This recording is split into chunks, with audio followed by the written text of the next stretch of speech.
Hi friends, welcome to SudhaSri kitchen. இப்போ நம்ம பார்த்துட்டு இருக்கிறது அவல் கேசரிங்க. இன்ஸ்டன்ட்டா எனர்ஜி கொடுக்குற இந்த அவல் கேசரியை எப்படி செய்யறதுன்னு வீடியோக்குள்ள போய் பார்க்கலாமா? ரொம்ப டேஸ்டியா அட்டகாசமா வந்திருக்குதுங்க. இன்னைக்கு அவல்ல கேசரி பண்ண போறோம். அதுக்கு நான் 1 கப்புக்கு அவல் எடுத்துர்க்கேன். இத panல கொட்டிக்கலாம். இது நம்ம ட்ரையா நம்ம வறுக்க போறோம். இது நல்லா வறுத்து எடுத்துக்கலாங்க. நம்ம இந்த அவலை இந்த மாதிரி நல்லா செவக்க வறுத்துக்கணுங்க.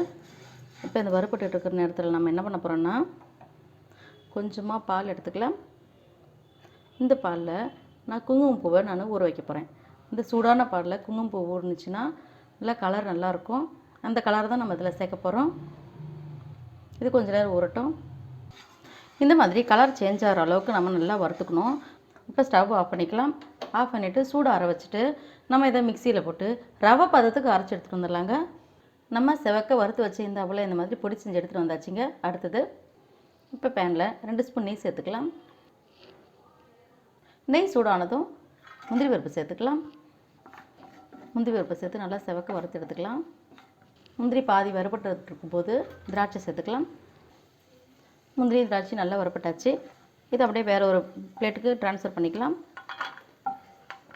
இப்போ வேறு கிணத்துக்கு ட்ரான்ஸ்ஃபர் பண்ணி வச்சுட்டேன்.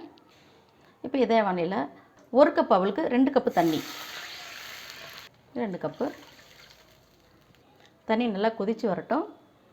இப்போ தண்ணி கொதிச்சிட்ருக்கு. இப்போ நம்ம வறுத்து பொடி செஞ்சு வச்சுருக்கிற இந்த அவல் தூளை கொஞ்சம் கொஞ்சமாக சேர்த்து அப்படியே கலந்து விட்டுக்கிட்டே இருக்கணும்.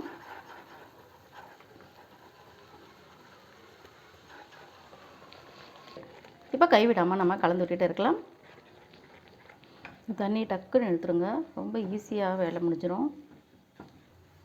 இப்போ பேனில் ஒட்டாத மாதிரி நல்லா கலந்து எடுத்தாச்சு. அடுத்தது 1 கப்பு அவலுக்கு 3/4 கப்பு சர்க்கரை சேர்க்கலாங்க. சரியாக இருக்கும்.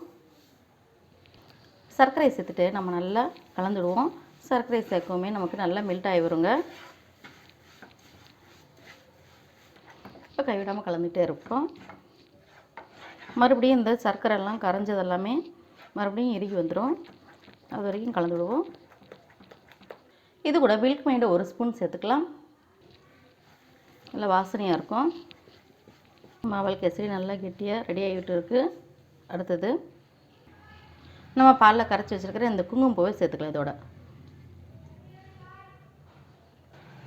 சேர்த்து நல்லா கலந்து விட்டுக்கலாம். இங்கே குங்குமப்பூவை சேர்த்துருக்கிறதுனால வாசனை ரொம்ப சூப்பராக இருக்கும். நீங்கள் தேவைப்பட்டால் இந்த ஸ்டேஜில் கேசரி பொடி கூட சேர்த்துக்கலாம். கடைசியாக நம்ம வறுத்து வச்சுருக்கிற இந்த முந்திரி திராட்சைகளை சேர்த்துக்கலாம். ரொம்பவே அட்டகாசமாக நம்மளுடைய அவல் கேசரி ரெடி ஆயிடுச்சிங்க. அவ்வளோதான், நம்மளுடைய அவல் கேசரி ரெடி. உங்களுக்கு இந்த அவல் கேசரி பிடிச்சிருந்துச்சுன்னா சுதாஸ்ரீ கிச்சனுக்கு சப்ஸ்கிரைப் பண்ணுங்கள். ஃப்ரெண்ட்ஸ் அண்ட் ரிலேட்டிவ்க்கு ஷேர் பண்ணுங்கள், லைக் பண்ணுங்கள், கமெண்ட் பண்ணுங்கள். ஆரோக்கியமானதை சமைப்போம், ஆனந்தமாக இருப்போம். தேங்க்யூ.